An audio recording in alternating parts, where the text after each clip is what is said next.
कर्मी आणि काही पोलीस कर्मचारी असणार आहेत, जे या अरबी समुद्रात ज्या ठिकाणी शिवस्मारक उभं राहणार होतं, तो संपूर्ण परिसर जो एक खडकाळ जागा आहे त्या ठिकाणी पाहणीसाठी निघालेले आहेत। ही दृश्य आपण पाहतोय, जलपूजन 2016 मध्ये झालेलं होतं। सरदार पटेलांचं स्मारक उभं राहत आहे, मग शिवस्मारक का उभं राहिलं नाही? 8 वर्ष शिवस्मारक उभं राहण्यासाठी का लागली, असा थेट सवाल संभाजीराजे छत्रपतींनी मोदींना केलेला आहे, राज्य सरकारला केलेला आहे। खरं तर नुकतंच त्यांच्या स्वराज्य या पक्षाला अधिकृत अशी पक्षाची मान्यता मिळालेली आहे, चिन्ह मिळालेलं आहे आणि त्यानंतरच एक पहिली मोहीम त्यांनी सरकार विरोधात विधानसभा निवडणुकीच्या तोंडावर हाती घेतली आहे असं म्हणता येऊ शकतं।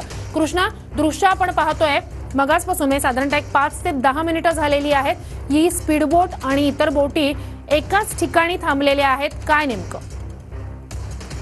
श्रुती, आपण पाहतो की बोटी हळूहळू पुढे सरकत आहेत आणि दुर्बिणीच्या माध्यमातून स्मारकाचा शोध घेण्याचा प्रयत्न संभाजीराजे छत्रपती करतायत। स्मारकाचं कामच सुरू झालं नाही तर अशा पद्धतीने स्मारक कुठे शोधू असा सुद्धा त्यांना एक प्रश्न पडलेला आहे। कारण 2016 पासून जलपूजन झाल्यानंतर अनेक ज्या काही परवानग्या होत्या त्या रखडलेल्या आहेत, न्यायालयीन लढा सुरू आहे आणि त्यामुळे स्मारकाचं काम सुरूच झालेलं नाही आणि अशातच आता विधानसभेच्या तोंडावरती स्वराज्य पक्षाच्या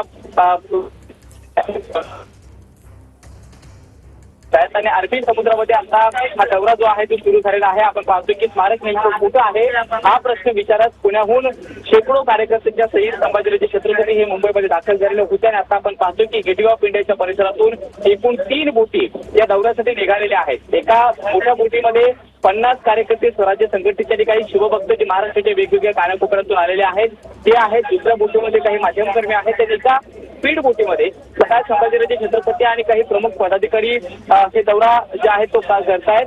प्रत्येकाच्या हातामध्ये दुर्बीण आपल्याला पाहायला मिळते आहे आणि तो दुर्बीणच्या माध्यमातून मगापासून स्मारक शोधण्याचा प्रयत्न कुठेतरी या सगळ्या कार्यकर्त्यांच्या माध्यमातून, त्याचबरोबर पदाधिकाऱ्यांच्या माध्यमातून आणि स्वतः संभाजीराजेंच्या माध्यमातून पार पडत आहे। जिथं गेटवे ऑफ इंडिया पासून आतमध्ये काही अंतरावरती मध्यभागी खडका भाग आहे, ते हा स्मारक जे आहे ते होणार होतं आणि 2016ला जलपूजन ज्यावेळी होतं झालं त्यावेळी पंतप्रधान नरेंद्र मोदी यांच्या सोबत स्वतः संभाजीराजे छत्रपती हे सुद्धा उपस्थित होते। मात्र इतक्या वर्षानंतर स्वतः केंद्रामध्ये पंतप्रधान नरेंद्र मोदी नक्कीच कृष्णा, पुन्हा येऊच तुमच्याकडे। या संपूर्ण पाहणी दौऱ्यावर आपलं लक्ष असणार आहेच।